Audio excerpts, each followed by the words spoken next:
اللهم صل وسلم وبارك على سيدنا محمد وعلى اله وصحبه اجمعين. ازيكم يا حبايب قلبي؟ عاملين ايه؟ يا رب تكونوا بخير. النهارده حبايب قلبي هنعمل مع بعض طاجن باميه سريعه قوي قوي قوي، وهنعملها في صينيه، وهنعملها في يعني نصها على البوتاجاز ونصها على الفرن. تعالوا بقى بينا نشوف هنعمل ايه.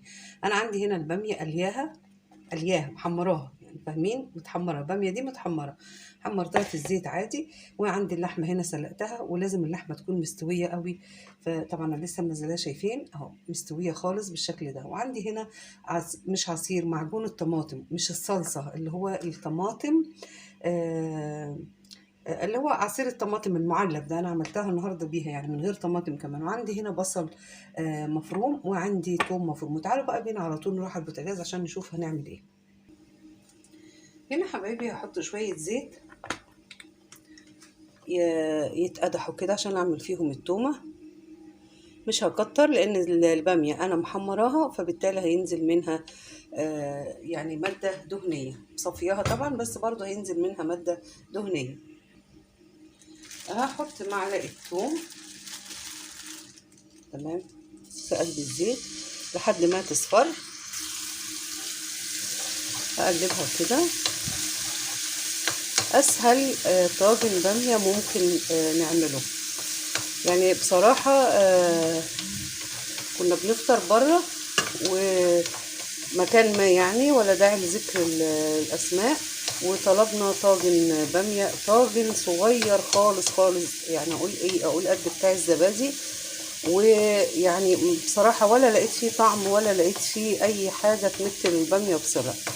فمع ان الطاجن ده هيبقى سريع قوي، بس طعمه بيبقى خطير، وهتشوفوه معايا دلوقتي. هصفر بس التومه اصفرت، هنزل عليها بالايه، بالبصل.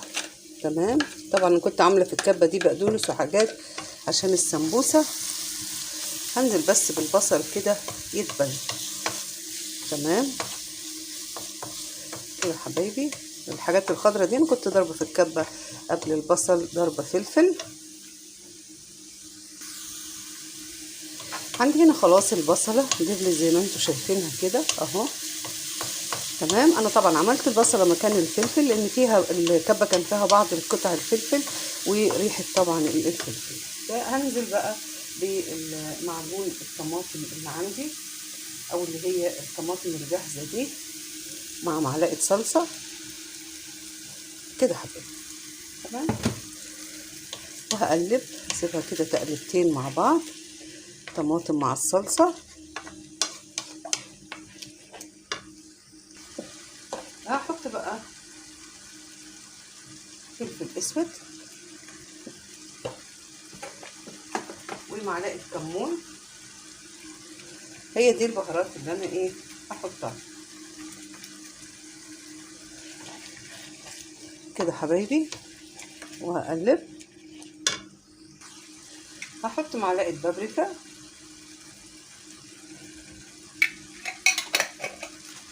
وهنزل بمعلقه مرقه دجاج، او معلقه اي مرقه موجوده عندك، او لو عندك شوربه. انا عندي شوربه لحمه بس محتاجاها في حاجه تاني، مفيش مشكله يعني. وهحط هنا كده المرقه.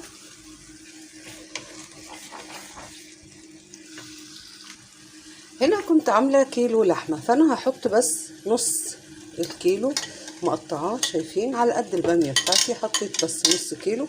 وهنسيب النص كيلو التاني هنعمل بيه اي وصفه تانية، يعني نعمل بيه اي وصفه معانا كده. تمام. هبتدي بقى احط شويه ميه قبل ما اجهز الصينيه بتاعتي كده حبايبي. خلاص الصلصة باللحمة بتاعتنا جاهزة زي ما انتوا شايفين. وتعالوا بقى بينا نروح نكمل الطاجن بتاعنا، هنشوف هنعمله ازاي، وهندخله الفرن وهيقعد قد ايه. انا حبايبي هجيب البامية، هحطها في الطاجن او الصينية. طبعا انا في اللحمة زودت في الصلصة زي ما انتوا شايفين كده. قالوا لي ايه، حطي زودي اللحمه عشان في حد هيفطر معانا، فاضطريت احط كام قطعة لحمة تاني. تمام. الخليط ده بقى هنزل بيه كده على البامية زي ما انتم شايفين اهو. الخليط بتاعي اهو، هقلبه كويس الاول قبل ما احط المية وقبل ما احط اي حاجة. طبعا حاطه الملح بتاعي وحاطه التوابل وحاطه كل حاجه، مش محتاجه ان انا احط حاجه تاني يعني. تمام اهو. ده الخليط بتاعي اهو، الباميه باللحمه زي ما انتم شايفين. هزود بقى الصينيه بتاعتي شويه ميه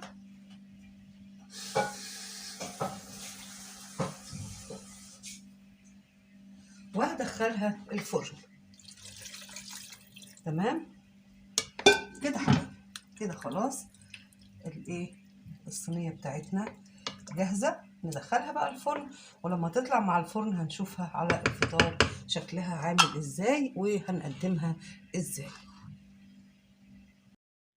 حبايب قلبي دي كانت البامية بتاعتنا النهاردة. طلعتها من الفرن. هو وشها عاوز يتحمص شوية، للي حابب يحمصه عن كده مفيش مشكلة. وكده شايفين البامية عاملة ازاي. دي البامية بتاعتنا باللحمة اللي هي يعني مستوية تماما تماما تماما. وكده حبايب قلبي خلصنا البامية بتاعتنا. وعملنا النهارده مع الفطار عملنا كنافة وعملنا بتنجان مخلل. وهنشوف الفطار كله، عملت البتنجان المخلل ده وهنشوف الفطار كله مع بعض ان شاء الله رب العالمين.